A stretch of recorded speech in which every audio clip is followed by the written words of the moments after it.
Galera, professor Aleph aqui da Texel Cursos.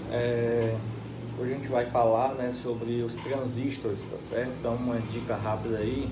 A gente fez até uma enquete, né, ontem lá no Instagram da gente, sobre se aquele transistor, né, então iniciou com Q, lá era o 1403, né, esse que a gente vai usar de exemplo aqui é o Q2300, que é do 6S Plus, e a gente vai explicar um pouco sobre ele, tá certo? Então ele é um transistor, tá certo? Se ele aquecer, se houvesse dissipação de calor nele, né? Foi uma das perguntas lá que eu fiz lá na enquete. Então, se houvesse uma dissipação de calor muito grande nele, poderia ser ele o causador do curto, né?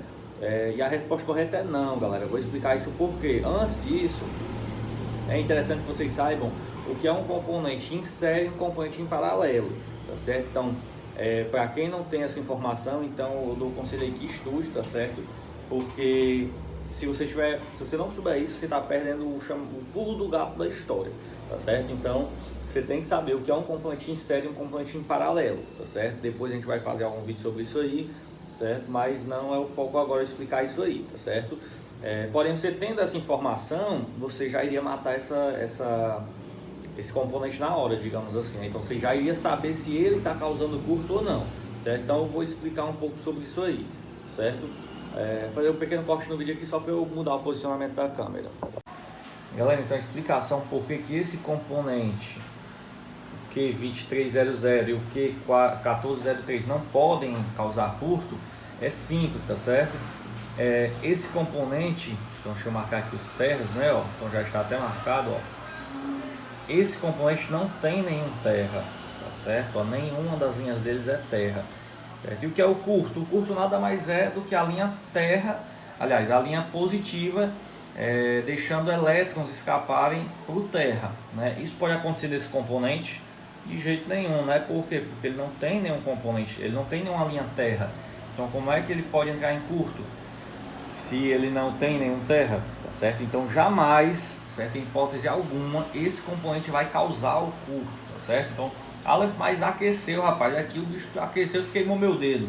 Procura aí qual linha que está, qual dessas linhas, né? Ou essa, certo? Que no caso é a app bate VCC, a app VCC main, certo? E essa outra também. Você vai ter que saber qual delas está em curto, tá certo? Qual dessas malhas está realmente em curto, certo?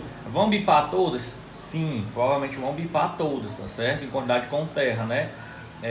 Porém, existem técnicas que a gente sabe que você vai analisar, vai saber qual dessas linhas está em curto. Você já sabendo, tendo essa informação em mão, porque é quase que impossível essas duas linhas estarem em curto, certo? É alguma das duas, certo? Então você vai ter que saber qual das duas estão em curto e analisar essa linha, certo? Descobrir o causador do curto nessa linha, certo? Mesmo ele estando aquecendo muito, tá certo? Você passou brilho, dissipou calor em cima desse componente, não tem problema, não é ele, não se preocupe que não é ele, certo? Então, você vai ter que analisar as linhas que entram nele ou saem dele, no caso, né? Tá certo, galera? Então, aqueceu um transistor, tá certo? Você já... qualquer componente, no caso, você olha se ele tem o terra, tá certo? Tendo o terra, beleza, você vai, o possível problema é ele, tá certo? Mas não tem o terra, então não se preocupe, galera, não é ele, tá certo? Continua a sua análise, digamos que você passa por cima dele, tá certo? Então, não é ele, jamais o causador do curto. Então, componentes que não tem terra, tá certo? Não podem causar curto, tá certo, galera? Então, já fique com essa informação aí, certo? Mas, já voltando à informação passada, né, que a gente falou, estudem, tá certo? Saibam o que é um componente em série e um componente em paralelo, porque isso aí é o que a gente costuma dizer que é o pulo do gato da história. Você tendo essa informação em mãos, você só vai facilitar muito a sua análise. Se não tem essa informação em mãos, tem que procurar, certo, galera? Então valeu aí e até mais.